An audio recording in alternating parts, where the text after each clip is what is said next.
I'm Sabrina from the Oregon City Public Library, and today I'll be sharing a story called Cat and Mouse. This version of Cat and Mouse is based on a jack tale from southern Appalachia, first written down in 1943 by Richard Chase. Tom, Will, and Jack were brothers. One day, the boys' dad gave them each $100 and told them to be gone for 1 year. Then, after the year was over, to come back so he could see which of the boys made the best of his money. The three boys set out together down the big road.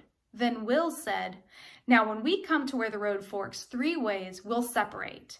There's no use in us all going together." So when they came to the crossroad, they stopped and talked a while, and directly Will and Tom were off on one side whispering. Then they came over, pushed Jack down on the ground, and took every cent of his money, divided it, and ran off. Will took one side road, and Tom took the other.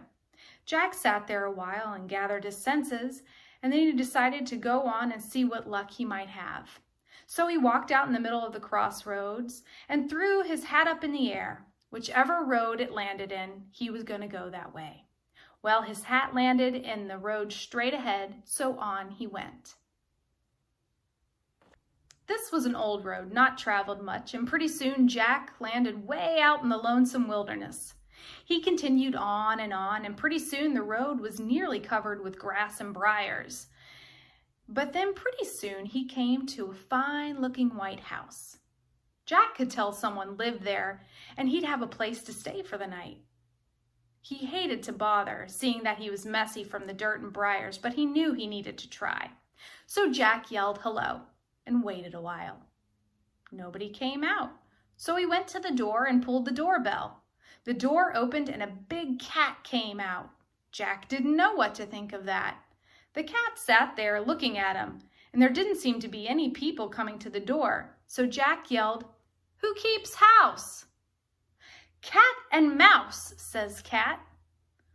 "Goodness me," says Jack, "I've gone to a country where cats can talk." "Hello, my name is Maggie," the cat said. "There's a witch out there who's gotten my entire family except for me and my sister. She witched my sister into a cat and then into a mouse and witched me into a cat. She'll witch me into a mouse tonight." Jack looked and saw a little mouse creeping out one side of the door, and he said, "Is there anything I can do to keep the old witch from bothering you?" "Probably," said Maggie. "You can help me, but my sister, she'll stay a mouse. There isn't anything that can be done once you've been turned into a mouse.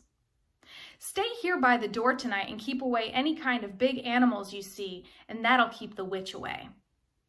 Well, Jack sat at the front door, and when it got dark out, all sorts of bears and big wild animals started approaching the house. Jack began waving his arms and chasing them off the porch with a big broom. This went on all night. The next morning, Maggie came out, and she was a little bit bigger. "Now tonight," she says, "the old witch will send medium-sized animals. You'll have to keep them away too." That day, Jack picked whatever berries he could find to eat, and when it began getting dark, he went and sat at the front door. Just then, all kinds of snakes, wild animals, weasels, groundhogs came and tried to get into the house. And again, he waved his arms around in his broom and chased them all away. This went on all night. At morning's light, the front door opened and Maggie came out. She was almost back to normal, but there were still some signs of cat claws, whiskers, and ears. She said to Jack, "You did a good job keeping the animals away last night, Jack. Now tonight she'll send little animals and insects, and this will be the hardest challenge of them all."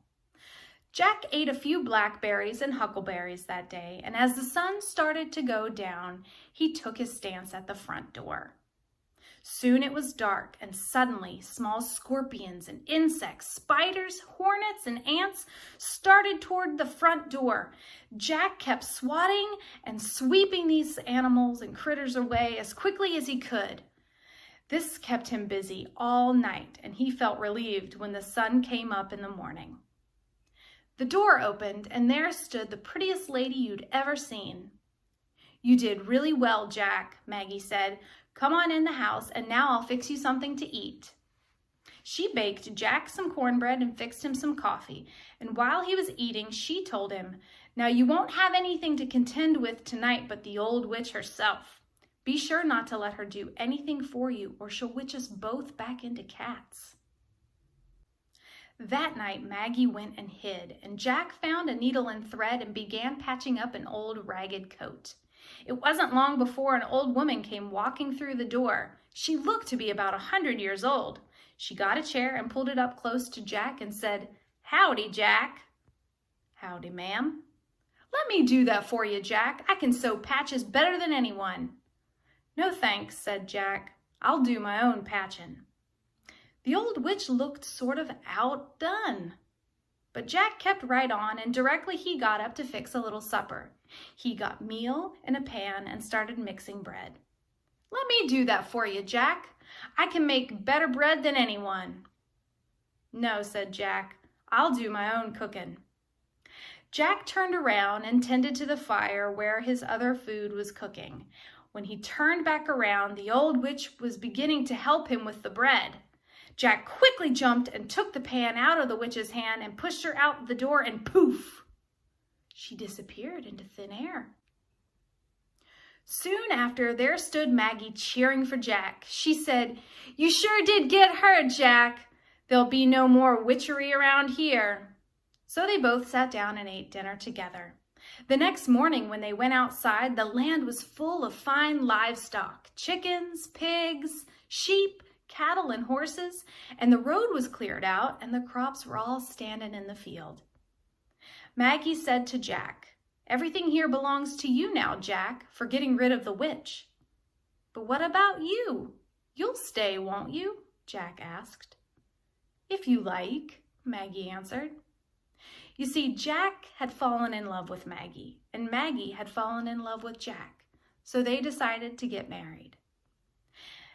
Jack and Maggie worked together to tend to the gardens and the animals on the farm until one day Jack realized it had been about a year since he left his dad and brothers. Jack told Maggie the story about how his father had given him $100 and set him on his way, and how his brothers had taken his money, and that it was time for them to head back to their house. So Jack gathered the horse and the carriage, and they packed a nice suit for Jack and his work clothes as well. And Maggie, she wore her most beautiful dress and brought along her pet fox. As they started up the road near Jack's parents' house, they stopped and tied the horse and carriage to a post. Jack told Maggie to stay behind until he found out if Will and Tom had returned. He also switched back into his ragged old clothes and put Maggie's fox under his arm and began walking towards the house. His father saw him coming and came out to the gate. "Hello, Jack. Glad to see you. You look like you must not have had any luck. I see you still have the same raggedy clothes on." "Have Will and Tom returned?" asked Jack. "Yes, they got in early this morning. They have new clothes and both of them are married now. You wait here and I'll run and get you a nice suit to put on so you have something better to wear inside." "No," Jack said. "I'll go ahead like I am." So Jack went into the house. When Will and Tom saw him in the same ragged clothes and coat, they began laughing and making fun of him. Even their wives were making fun of Jack. Jack paid them no mind as he talked to his mom and dad. Every now and then, though, he would squeeze that little fox, and the fox would say, "Gold enough, but none for you."